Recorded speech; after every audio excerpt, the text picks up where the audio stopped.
A paz do Senhor. Meu nome é Lucas e eu vim trazer um tema grave nos dias de hoje, que é a frieza espiritual dentro do templo. Muitas vezes vamos para a igreja, cantamos hinos ao Senhor e é isso. Cantamos aquele hino Vim te adorar, mas e o nosso interior? Está em adoração? Ou será que é apenas da boca para fora? Será que estamos apenas com o nosso físico na igreja?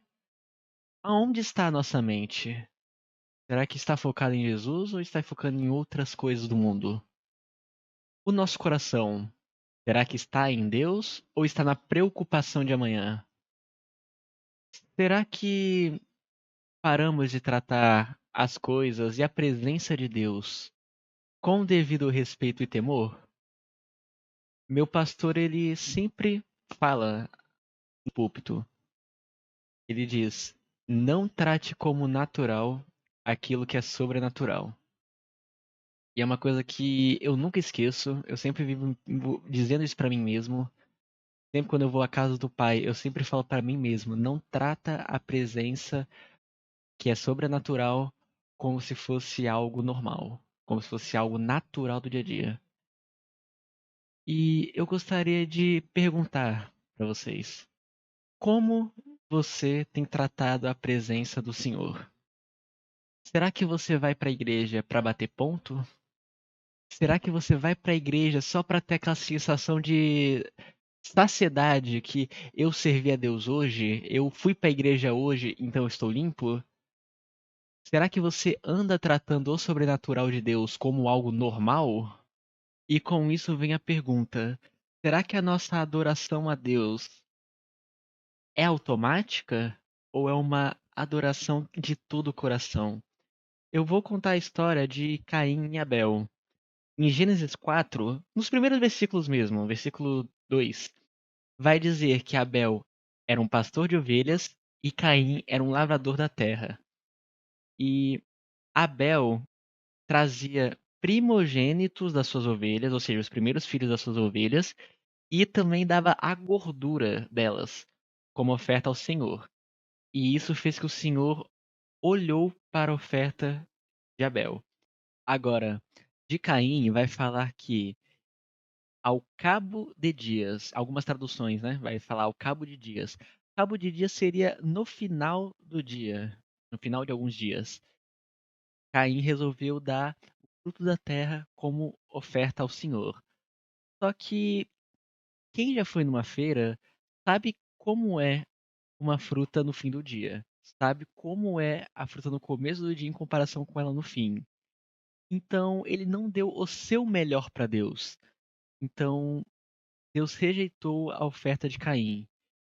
Muitos pensam era por causa que ele era um agricultor. Mas não. Se ele tivesse dado o melhor a Deus do que ele tinha, Deus tinha ouvido a oração dele. E como que a gente pode enxergar isso nos dias de hoje? Muitas vezes você está na igreja e vê uma pessoa que canta muito bem e fala: nossa, se eu tivesse a voz que aquela pessoa tem. Só que não é isso que Deus quer. Deus quer que você dê o seu melhor com o que você tem.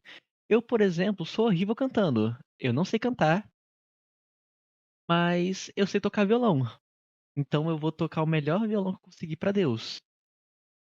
E é assim que temos que ser. Talvez o seu talento seja dançar, talvez seja falar da palavra, talvez seja aconselhar alguém. Mas desde que você faça o melhor para Deus, Ele vai ouvir a sua oração. E queria puxar também a história de Hófni, Finéias e Samuel. Hófni e Finéias eram filhos de Eli. E a Bíblia fala que eles são filhos de Belial e que eles não conheciam ao Senhor. Eles desprezavam as ofertas, os sacrifícios, eles comiam as ofertas de Deus antes da hora, porque o sacerdote ele podia dar uma garfada na panela e tirar uma parte para ele, só que eles não esperavam a gordura queimar. E também eles tinham relações com as mulheres do santuário. E isso irou o Senhor e profetizou contra a família de Eli. e ele também negligenciou os filhos nisso. Já Samuel, a Bíblia vai falar no versículo 26 que ele crescia em graça diante do Senhor e dos homens. Samuel, ele era fiel às coisas do pai e ele respeitava a Deus. E para finalizar, que possamos ser como Samuel, que possamos levar as coisas de Deus como sagradas e não desprezar as ordens e as leis do Senhor.